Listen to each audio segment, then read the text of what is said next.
So now we're going to look at this position. Here, black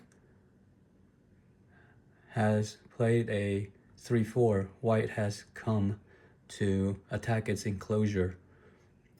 If black now makes this move, white can have a Joseki this way, and AI recommends this move, followed by black coming over here.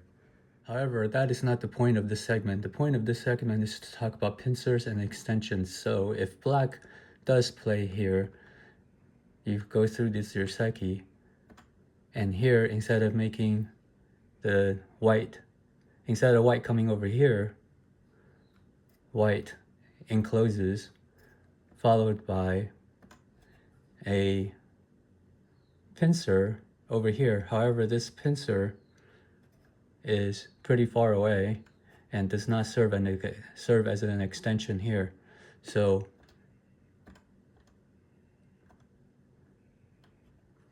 one space closer will be an extension if white comes over here to this spot at C10.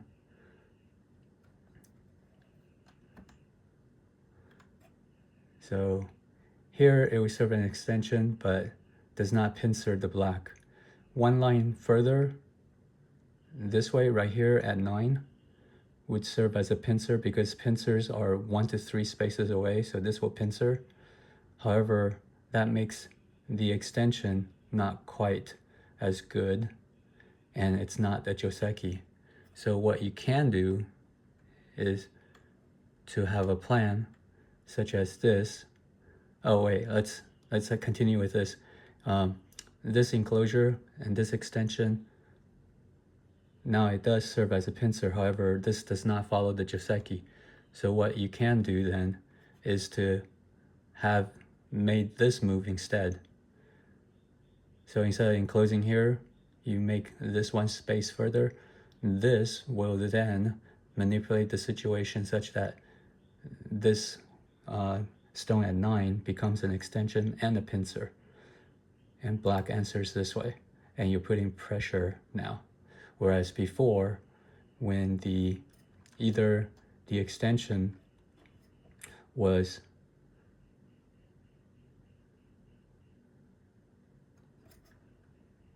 this way, if the extension goes over here, it's too far to be a pincer. If it's here, it does serve as a pincer, putting pressure on black this way, but it makes the extension too far.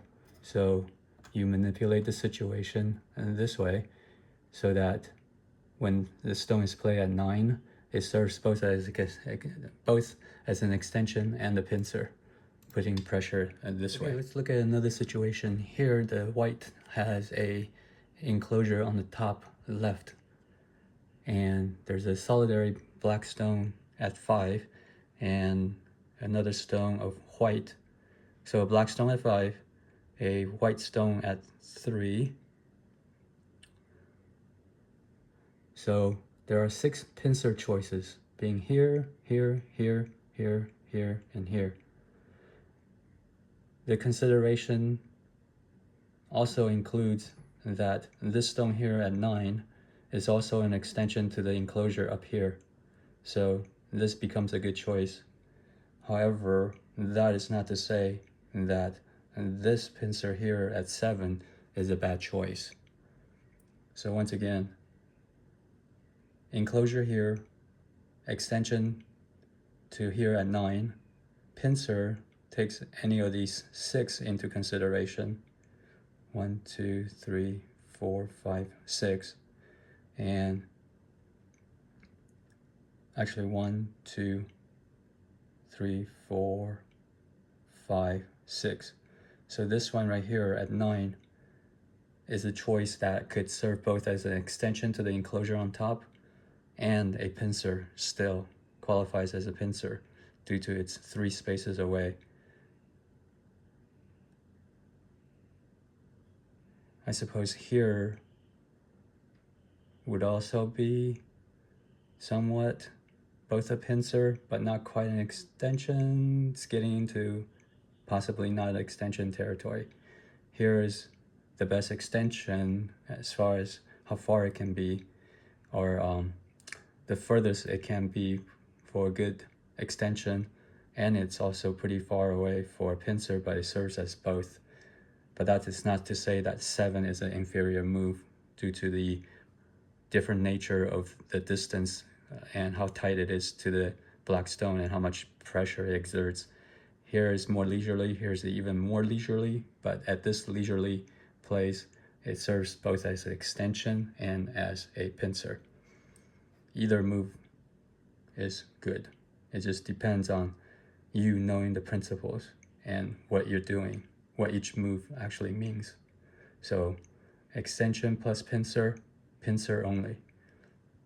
More relaxed, more tight, but this makes your extension not an extension. The book also further goes to say, if the extension was made here, then black 2 gives a pretty wide, gives the perfect base for black. Whereas if white played here, then that's a much tighter extension, and it leads to a more interesting situation. It leads to be more of a fight, and black remains insecure in this configuration because of the pressure exerted. So if it's here, it gives black a perfect base. See this 2 space? But if the extension is made here with a pincer, now black is pretty tight and black remains insecure is the wording.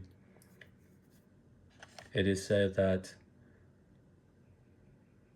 the first one fails to be much of an attack right here, and it's not as interesting. Okay, now we'll talk about the choice of pincers. It can be sharp or it can be more relaxed. Here, it's a sharp pincer leading to a busy fight because there's so much pressure exerted on the white stone here at 16, right here, this stone here. So this leads to a sharp fight when the pincer is placed at this tightly. White answers, black answers, and this leads to a joseki that is a busy fight.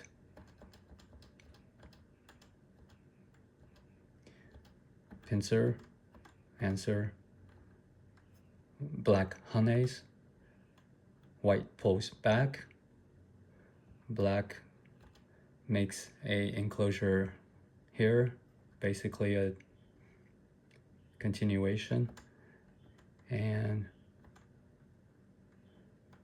black gives up a stone here. But the point is that, well, here, let's comment on this first.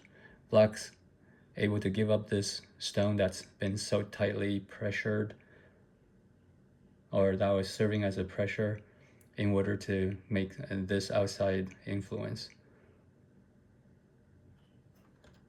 But that's not the point here. The point here is to say a tight pincer played here at 16 leads to a sharp fight with one result possibly being this way. So now let's contrast this with a less sharp pincer. A pincer placed here instead of here. This now leads to a more relaxed situation where it might continue this way as white does not feel as much pressure, and this becomes the resulting play, a more relaxed set for everybody. So once again, contrasting